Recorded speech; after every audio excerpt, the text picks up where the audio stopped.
नमस्कार दोस्तों, एक बार फिर स्वागत है आपका एसएस सॉफ्टवेयर एंड सर्विस में।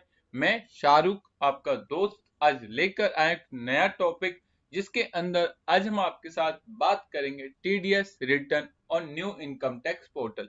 आज के सेशन में हम आपको बताएंगे कि अगर आपको न्यू इनकम टैक्स पोर्टल से अपनी टीडीएस रिटर्न फाइल करनी है तो आप उसे किस तरीके से फाइल कर सकते हैं, आज हम आपके साथ इस सेशन में डिस्कस करेंगे।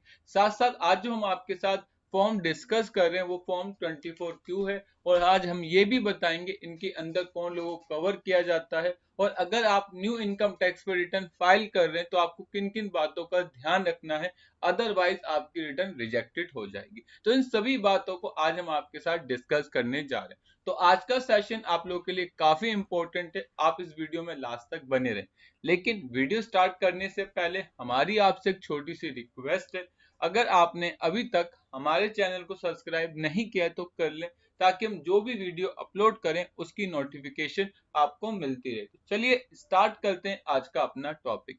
जैसा कि आप सभी जानते हैं, टीडीएस के अंदर जो फॉर्म 24Q होता है वो बात करता है सैलरी क्लास पर्सन की। अगर आप किसी के यहाँ जॉब करते हैं और आपको टीडीएस काट के पैसा मिलता है तो जो आपकी अमाउंट है टीडीएस का वो फॉर्म 24Q के अंदर जाता है।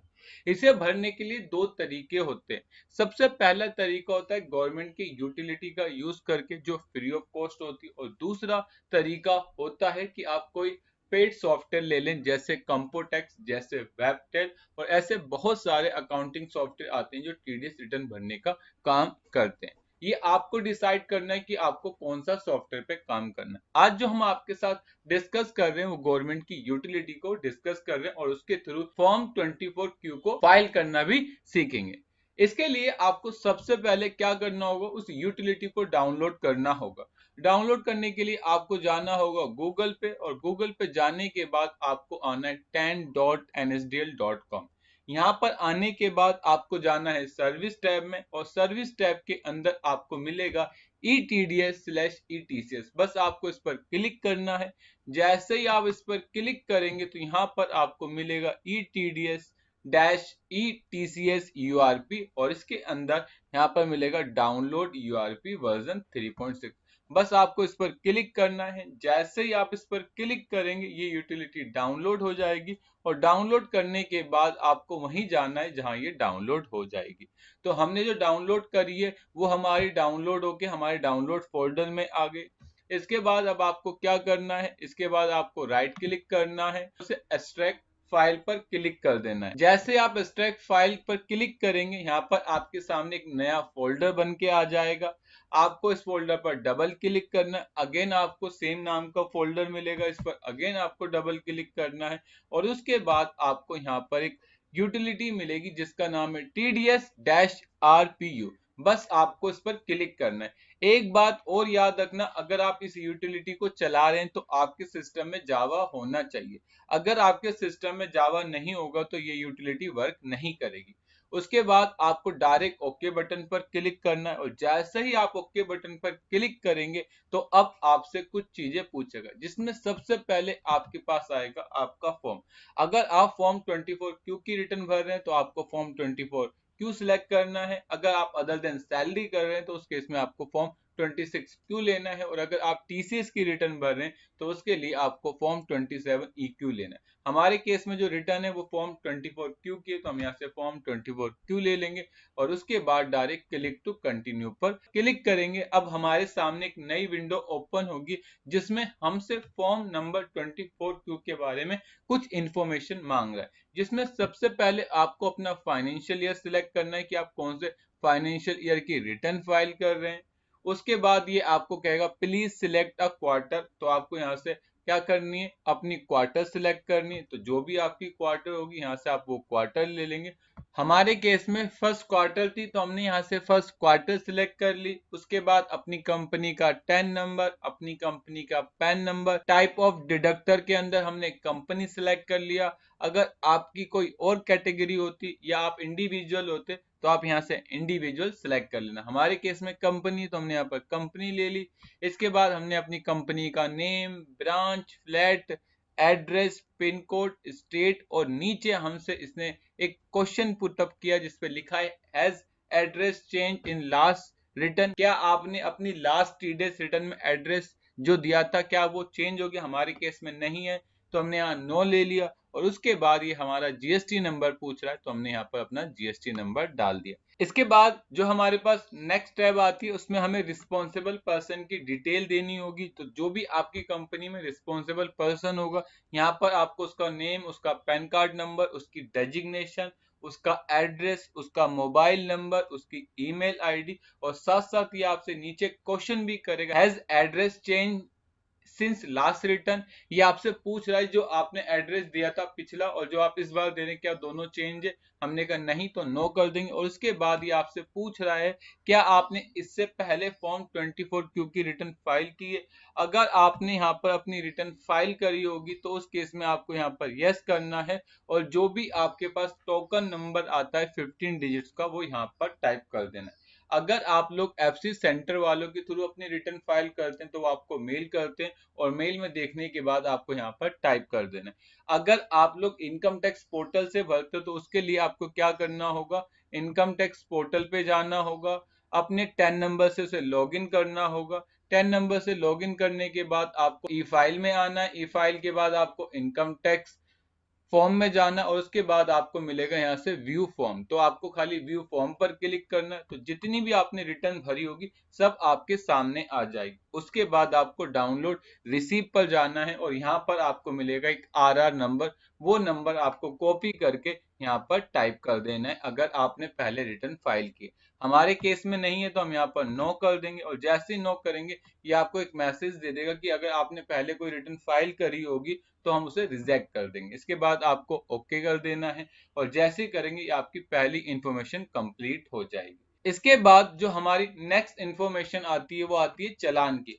अब इसके अंदर हमें वो चालान की इंफॉर्मेशन देनी होगी जिसके थ्रू हमने TDS डिपॉजिट कराया है सरकार को। इसके लिए आपको क्या करना होगा, डायरेक्ट एड रो पर जाना होगा और आपने इस क्वार्टर में जितने भी TDS काटे होंगे उतने चालान का नंबर यहाँ पर टाइप कर दें। हमारे केस में 1 है तो हम यहाँ से 1 टाइप कर देंगे और जैसे ही हम 1 टाइप करेंगे अभी हमसे सबसे पहले पूछेगा TDS का अमाउंट। आपने जितना भी TDS काटा होगा यहाँ पर आपको उतना अमाउंट टाइप कर देना है। उसके बाद अगर कोई सरचार्ज होगा तो वो टाइप कर देना है, एजुकेशन सेस होगा तो वो टाइप, इंटरेस्ट, फीस, पेनल्टी और अदर अमाउंट जो भी होगा आपको यहाँ पर टाइप कर देना है। इसके बाद आपका आता है BSR कोड। आप सभी को पता है बैंक का एक नंबर होता है या एक कोड होता है जो 7 डिजिट का होता है, वो हमें यहाँ पर टाइप करना होगा। इसके बाद आपको यहाँ पर डेट डालनी है कि आपने उसकी पेमेंट कब करी। तो जिस दिन भी आपने पेमेंट करी हो यहाँ पर आपको वो डेट टाइप कर देनी है और उसके बाद यहाँ पर आपको चालान नंबर टाइप करना है। लेकिन सर अगर हमें डेट ना पता हो, हमें BSR कोड ना पता हो, हमें चालान नंबर ना पता हो, अगर हमें ये पता करना हो तो हम कैसे पता करेंगे? उसके लिए आपको क्या करना होगा, एक वेबसाइट पे जाना होगा जिस वेबसाइट का नाम है 10.10.nsdl.com। उसके अंदर आपको मिलेगा ऑल टास्क चालान, इस पर जाना है। उसके बाद आपको 10 बेस जाना है, यहाँ से जो भी आपका 10 नंबर है वो सिलेक्ट करना है। उसके बाद हमें यहाँ पर अपनी स्टार्टिंग डेट देनी है, उसके बाद हमें यहाँ पर अपनी एंडिंग डेट देनी है, उसके बाद जो भी आपका कैप्चर कोड होगा यहाँ पर वो टाइप करना, उसके बाद आपको व्यू चालान डिटेल पर क्लिक करना और जैसे ही आप व्यू चालान डिटेल पर क्लिक करोगे तो यहाँ पर आपके सामने सारी इंफॉर्मेशन उठ के आ जाएगी। अब यहाँ पर आप देख सकते हैं यहाँ पर आपका दिखा रहा है कि आपने TDS पे किया है किसके अंदर, सैलरी के अंदर। और बस आपको यहाँ पर अमाउंट टाइप करना है, जो भी आपका अमाउंट होगा बस यहाँ पर आपको अपना अमाउंट टाइप करना है और एक बार चेक करना है कि जो आपका अमाउंट है वो मैच हो रहा है। तो हमारा जो भी अमाउंट था हमने वो टाइप कर दिया और उसके बाद कंफर्म अमाउंट पर क्लिक किया तो यहाँ पर बता रहा है अमाउंट मैच, कि जो आपने इंफॉर्मेशन दी है वो सही है। उसके बाद अब यहाँ से आप एक एक इंफॉर्मेशन करके देखते जाइए। तो मैंने यहाँ से अपना BSR कोड, डेट, चालान नंबर टाइप कर दिया। इसके बाद अब यहाँ से आपको माइनर हेड सेलेक्ट करना है कि जो आपने पेमेंट की है वो 200 के अंदर की है या 400 के अंदर। अगर आपने 200 के अंदर की है तो आपको यहाँ पर 200 लेना है और आगे बढ़ जाना है। तो इसके बाद ये आपकी टैब कंप्लीट हो जाएगी। तो आप इस तरीके से चालान की इंफॉर्मेशन देंगे। इसके बाद हमारी जो नेक्स्ट इंफॉर्मेशन आती है वो आती है एनेक्चर। अब यहाँ पर हमें उन पार्टियों की इंफॉर्मेशन देनी जिसका हमने टीडीएस डिपॉजिट कराया है। तो बस आपको डायरेक्ट इंसर्ट रो पर क्लिक करना है। जैसे ही आप इंसर्ट रो पर क्लिक करोगे, यहाँ पर आपको डिडक्टिव बताना है। देखिए हमारे पास एक चालान था तो यहाँ पर एक आ गया। अगर हमारे पास 3 चालान होते तो ऑटोमेटिक यहाँ पर तो 1 2 3 आता, लेकिन हमारे केस में 1 था तो 1 आया। इसके बाद पूछा एक चालान के अंदर कितनी पार्टियां हैं, तो हमने कहा एक चालान के अंदर 3 पार्टियां, तो हम यहाँ पर 3 लिख देंगे। अगर आपके एक चालान के अंदर 20 पार्टियां होंगी तो आप यहाँ पर 20 लिख देंगे। इसके बाद डायरेक्ट ओके बटन पर क्लिक करेंगे तो यहाँ पर आपको चालान सीरियल नंबर मिलेगा, 111 आ जाएगा, बीएसआर कोड, डेट और चालान नंबर आ जाएगा। इसके बाद आपको यहाँ से अपना सेक्शन सिलेक्ट करना है कि जो आपका टीडीएस कटा है वो कौन से सेक्शन में कटा है। हम सभी जानते हैं जो हमारा सैलरी क्लास पर्सन होता है जो उसका टीडीएस कटता है वो सेक्शन 192 बी के अंदर आता है। और यहाँ से आप पढ़ भी सकते हैं payment of employ other than government employ. बस आपको यहाँ पर इसे सिलेक्ट करना है। इसके बाद जो हमारा सीरियल नंबर आता है वो ऑटोमेटिक डलता है। उसके बाद यहाँ से आपको एम्प्लॉय रेफरेंस नंबर टाइप करना है, अगर आपके पास रहेगा तो टाइप कर दें, अदरवाइज छोड़ दें। इसके बाद आपको अपने एम्प्लॉय का पैन नंबर, उसका नाम, कब आपने उसका टीडीएस डिडक्ट किया, कितना अमाउंट आपने उसको पे किया, इसके बाद कितना टीडीएस उसका काटा, सरचार्ज कितना था, एजुकेशन सेस कितना था, और उसके बाद टोटल यहाँ पर उसका टीडीएस का अमाउंट आ जाएगा। इसके बाद आपको बताएगा टोटल टैक्स डिपॉजिट कितना करना है, यहाँ पर आपकी वो इंफॉर्मेशन आ जाएगी। लास्ट टोटल टैक्स डिपॉजिट कितना वो इसके बाद आपने टीडीएस उसका कब डिडक्ट किया तो यहाँ पर आपको वो डेट डालनी है। और इसके बाद अब आपके पास आएगा रिमार्क। अगर आपने टीडीएस उसका लोअर रेट से काटा है तो यहाँ पर आपको रिमार्क देना होगा। हमारे केस में ऐसा नहीं है तो हम इसे ब्लैंक करके आगे बढ़ जाएंगे। इसके बाद आपको सेम जैसे आपने एक एम्प्लॉय के अंदर ये सारी इंफॉर्मेशन दी, वैसे ही आपके जितने एम्प्लॉय होंगे सेम ऐसे ही आपको इंफॉर्मेशन देनी है। जैसे ही आपकी सारी इंफॉर्मेशन कंप्लीट हो जाए उसके बाद आपको क्रिएट फाइल पर क्लिक करना है। जैसे ही आप क्रिएट फाइल पर क्लिक करोगे अभी आपसे मांगेगा चालान input file name with path. अब यहाँ पर उस चालान की जो इनपुट फाइल है हमें उसका पाथ देना होता है। बेसिकली ये फाइल भी आपको ओल्टास के थ्रू मिल जाएगी। बस आप देख सकते हैं जो हम जहां से हमने चालान को क्या किया था, चेक किया था, अब वहीं हमारे सामने एक नीचे ऑप्शन आ रहा है डाउनलोड चालान फाइल। बस आपको इस पर क्लिक करना है। जैसे ही आप क्लिक करोगे ये आपकी फाइल डाउनलोड होके आपके सामने आ जाएगी। इसके बाद आपको शो इन फोल्डर पर क्लिक करना है। क्लिक करने के बाद आपको यहाँ पर एक फोल्डर बना लेना है और उसके अंदर आपको इस फाइल को क्या करना है, कट करना है और यहाँ पर पेस्ट कर देना है। जैसे ही आप पेस्ट करोगे फाइल आपके सामने आ जाएगी। इसके बाद आपको अपनी जावा वाली यूटिलिटी पर जाना है और ब्राउज करके इस फोल्डर का आपको पाथ दे देना है। देखिए हमने यहाँ से अपना फोल्डर सिलेक्ट कर लिया और साथ साथ वो फाइल भी। उसके बाद आपको ओपन बटन पर क्लिक करना है। ये पूछ रहा है कि अगर आपको कोई एरर मिलेगी तो आप उस एरर को कहाँ देखना चाहते हो। हमने कहा सेम फोल्डर में देखना चाहते हैं, तो हमने यहाँ से उस फोल्डर का पाथ दे दिया जिसके अंदर हम देखना चाहते हैं। इसके बाद आपको डायरेक्ट यहाँ से वैलिडेट बटन पर क्लिक करना है। तो जैसे ही आप वैलिडेट बटन पर क्लिक करोगे ये आपसे कंफर्मेशन लेगा कि आपको फाइल बनानी। हमने कहा यस और हम इसे यस बटन पर क्लिक करेंगे। जैसे ही हमने यस बटन पर क्लिक किया तो आप देख सकते हैं जो हमारी फाइल थी अब वो सक्सेसफुली बन चुकी है। इसके बाद आपको डायरेक्ट ओके बटन पर क्लिक करना है, अगेन ओके बटन पर क्लिक करना है और उसके बाद आप जो भी आपका फोल्डर होगा वो आपके सामने ओपन होके आ जाएगा। इसमें आपको सबसे पहला काम करना है कि आपको फॉर्म 27A देखना है। इसके बाद आप इस पर डबल क्लिक करेंगे। जैसे ही आप इस पर डबल क्लिक करेंगे तो यहाँ पर आपके सामने सारी इंफॉर्मेशन उठ के आ जाएगी। आपका टैन नंबर, आपका पैन नंबर, आपकी फर्म का नेम, आपका डिडक्टर ने, आपका रिस्पॉन्सिबल पर्सन नेम, आपके कितने चालान थे, कितने डिडक्टिव थे और आपने टोटल कितना अमाउंट सरकार को जमा कराया, ये सारी इंफॉर्मेशन इसके अंदर होगी। तो प्लीज आप इसे केयरफुली देखें। उसके बाद आप क्या करें, जो भी आपकी एफयू फाइल बन के आई थी इसको आप जिप फॉर्मेट में कन्वर्ट कर दें। तो मैं इसे राइट क्लिक करता हूं, ऐड टू आर्चिव पर जाता हूं और इसके बाद मैं इसे जिप फोल्डर में कन्वर्ट कर दूंगा। अगर आप इसे जिप फॉर्मेट में कन्वर्ट नहीं करोगे तो सरकार इस फाइल को एक्सेप्ट नहीं करेगी। इसके साथ साथ जो ये एफयू फाइल होती है इसी के अंदर आपकी वो सारी इंफॉर्मेशन होती है जो आपने अभी सारा काम किया है। तो चलते हैं अपने इनकम टैक्स पोर्टल पर। देखिए मैं यहाँ पर अपने इनकम टैक्स पोर्टल पे आ गया और मैंने इनकम टैक्स पोर्टल को ओपन भी कर लिया। इनकम टैक्स पोर्टल ओपन हो जाने के बाद आपको जाना है ई फाइल के अंदर। ई फाइल के बाद जाना है इनकम टैक्स फॉर्म में, और इनकम टैक्स फॉर्म के बाद जाना है आपको फाइल इनकम टैक्स फॉर्म।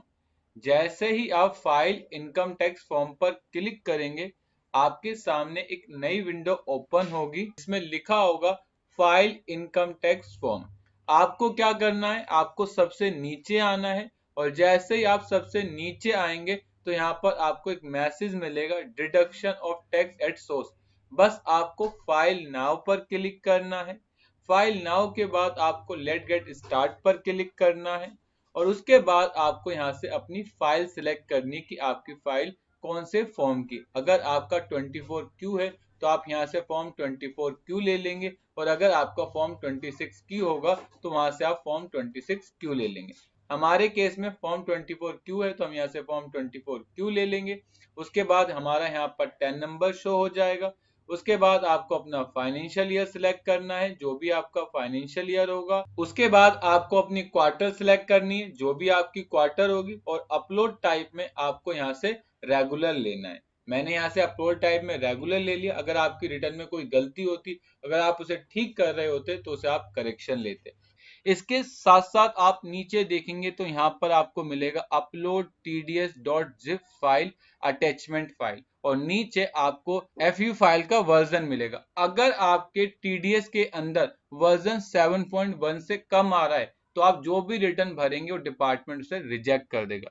तो इसके लिए आप ये ध्यान रखें कि जो आपका वर्जन है वो 7.1 होना चाहिए। उसके बाद आपको अटैचमेंट फाइल पर जाना है। जहां भी आपने फाइल बनाई थी जिप वाली, उस फाइल का आपको यहाँ से पाथ देना है। तो आप देख सकते हैं ये हमारी फाइल है जिसे हमने जिप फॉर्मेट में कन्वर्ट किया था, और इसके बाद हम डबल क्लिक करेंगे। जैसे हम डबल क्लिक करेंगे वो फाइल हमारे पास अपलोड होकर आ जाएगी। अब आपको direct proceed to e verify पर क्लिक करना है। लेकिन अगर आप प्रोसीड टू ई वेरीफाई पर क्लिक कर रहे हैं और ये आगे क्लिक नहीं हो पा रहा, तो इसका एक रीजन है। इसका रीजन ये है कि जो आपने अपनी प्रोफाइल इसके अंदर अपडेट की है, उसके अंदर जो आपने मोबाइल नंबर डाला है वो गलत। तो सर हम कैसे चेक कर सकते हैं कि जो हमने यहाँ पर मोबाइल नंबर दिया है वो सही है या गलत? इसके लिए आपको यहाँ पर जाना है। उसके बाद आपको अपनी प्रोफाइल को ओपन करना है। जैसे ही आप अपनी प्रोफाइल ओपन करेंगे तो सबसे नीचे यहाँ पर आपको मिलेगा कॉन्टेक्ट। कॉन्टेक्ट के अंदर जाना है आपको ऐड, और जैसे ही आप ऐड बटन पर क्लिक करेंगे तो सबसे ऊपर एक मैसेज मिलेगा अपडेट एज पर 10। बस आपको इस पर क्लिक करना है। जैसे ही आप इस पर क्लिक करेंगे तो ये बता देगा कि आपका जो मोबाइल नंबर है वो ये है, और साथ साथ आपको नीचे एक टॉपिक मिलेगा अपडेट एज पर 10 कि आपकी ईमेल आईडी 10 नंबर में कौन सी थी, वो भी आपको यहाँ मैसेज दे देगा। बस आपको कंफर्म करना है, और उसके बाद सबसे नीचे जाकर आपको इसे क्या कर देना है, सेव कर देना है। तो आप अगर ऐसा करेंगे तो आपको कोई दिक्कत नहीं आएगी और आराम से आपका प्रोसीड टू ई वेरीफाई हो जाएगा। प्रोफाइल अपडेट हो जाने के बाद आपको प्रोसीड टू ई वेरीफाई पर क्लिक करना है। जैसे ही आप प्रोसीड टू ई वेरीफाई पर क्लिक करोगे ये आपसे कंफर्मेशन का मैसेज लेगा। आपको इसे यस बटन पर क्लिक करना है, और जैसे ही आप यस बटन पर क्लिक करेंगे तो अब ये आपसे कुछ क्वेश्चन पूछेगा, जिसमें सबसे पहला क्वेश्चन होगा क्या आप जो इसे वेरीफाई करना चाहते हैं वो आधार के थ्रू करना चाहते हैं। पहला ऐसा कभी नहीं होता था इनकम टैक्स पोर्टल में, लेकिन अब ये सरकार ने ऐसा ऑप्शन रखा है टीडीएस रिटर्न के अंदर। तो अगर आप करना चाहते हैं तो आप पहला ऑप्शन ले सकते हैं, और अगर आपको डीएससी के थ्रू करना है तो आप यहाँ से डीएससी भी सिलेक्ट कर सकते हैं। इसके साथ साथ आप बैंक अकाउंट के थ्रू कर सकते हो, डीमेट अकाउंट के थ्रू कर सकते हो, और साथ साथ आप इलेक्ट्रॉनिक वेरिफिकेशन कोड, या साथ साथ आपके पास ऑलरेडी आधार नंबर पर ओटीपी आया है तो आप वो भी ऑप्शन को सिलेक्ट कर सकते हैं। फिलहाल जो भी हम अपनी रिटर्न फाइल कर रहे हैं वो डीएससी के थ्रू कर रहे हैं, तो हम यहाँ से डीएससी सिलेक्ट कर लेंगे, और उसके बाद आपको डायरेक्ट कंटिन्यू बटन पर क्लिक करना है। जैसे ही आप कंटिन्यू बटन पर क्लिक करेंगे आपके सामने एक मैसेज आएगा verify with digital signature certificate. इसके साथ साथ यहाँ पर आपको एक मैसेज मिलेगा attach DSC for pan number this. आपको कह रहा है कि आपके पास जो ये पैन नंबर यहाँ पर आपको गिवन है, इस पर जो भी डीएससी उसे आपको अब अपने सिस्टम में अटैच करना है, और साथ साथ आपको गवर्नमेंट की एक यूटिलिटी को भी डाउनलोड करना है जिसे हम इमसाइनर यूटिलिटी बोलते हैं। अगर उस यूटिलिटी को आपको डाउनलोड करना है तो सबसे नीचे मिल जाएगा click here to download emSigner utility.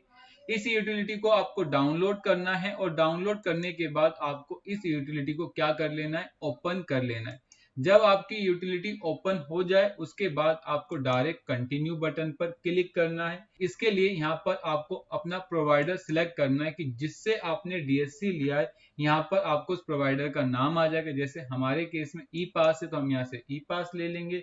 इसके साथ साथ सर्टिफिकेट में आपको सिलेक्ट करना है, तो मैं यहाँ से सर्टिफिकेट में पर्सन का नेम सिलेक्ट कर लेता हूँ, और उसके बाद यहाँ पर आपको पासवर्ड टाइप करना है। जो भी आपके डीएससी का पासवर्ड होगा आपको यहाँ से वो पासवर्ड टाइप कर देना है। तो मैं यहाँ से अपना पासवर्ड टाइप कर देता हूँ, और उसके बाद डायरेक्ट साइन बटन पर क्लिक करूंगा। क्लिक करेंगे, अब आपके सामने कंफर्मेशन का मैसेज आएगा। आपको इस पर यस बटन पर क्लिक करना है, और जैसे ही आप यस बटन पर क्लिक करेंगे तुरंत आपके सामने एक मैसेज आएगा, upload TDS TCS return submitted successfully, transaction ID this, acknowledgement number this and mail ID this. इसके बाद आपको डायरेक्ट गो टू डैशबोर्ड पर जाना है। जैसे ही आप गो टू डैशबोर्ड पर क्लिक करोगे इसके बाद आपको जाना होगा ई फाइल के अंदर। ई फाइल के बाद जाना होगा इनकम टैक्स फॉर्म के अंदर, और यहां से आपको मिलेगा व्यू फाइल्ड फॉर्म। बस आपको इस पर क्लिक करना है। जैसे ही आप इस पर क्लिक करेंगे तो अब तक आपने जितनी भी रिटर्न फाइल करी होंगी वो सब यहाँ पर आपको शो हो जाएगी। जैसे अभी हमने फॉर्म 24Q के अंदर फाइल करिए, तो यहाँ पर हमें एक मैसेज दे रहा है कि आपने फॉर्म 24Q के अंदर अब तक 8 रिटर्न फाइल कर रखी है, और कौन कौन से फाइनेंशियल ईयर की शो कर रखी है वो आप यहाँ से देख सकते हैं। उसके बाद आपको डायरेक्टली व्यू ऑल पर क्लिक करना है। जैसे ही आप व्यू ऑल पर क्लिक करेंगे तो यहाँ पर आपको एक मैसेज मिलेगा कि financial year this quarter this, filing date आपको मिल जाएगी। अभी डिपार्टमेंट ने कब उसे अपने पास एक्सेप्ट किया है वो डेट यहाँ पर मिल जाएगी। आपने कब फाइल की थी वो आपको मिल जाएगी। साथ साथ फाइल का टाइप क्या था, स्टेटस क्या है, एक्नॉलेजमेंट नंबर क्या है, आरआर नंबर क्या है, और आपने फाइल कैसे की थी, तो यहाँ पर आपको उसका मैसेज भी मिल जाएगा। अगर आप इसको डाउनलोड करना चाहते हैं तो आप डाउनलोड में जाकर इसे डाउनलोड कर सकते हो, और वहां पर आपकी सारी इंफॉर्मेशन आ जाएगी। इसके बाद अगर आपको श्योरिटी चाहिए कि आपने जो रिटर्न भरी है वो सही है या नहीं है, तो उसके लिए आपको ट्रेसिस की साइट पर जाना होगा। उसके बाद आप उसे लॉगिन करेंगे, और लॉगिन करने के बाद आपको डैशबोर्ड में आना है।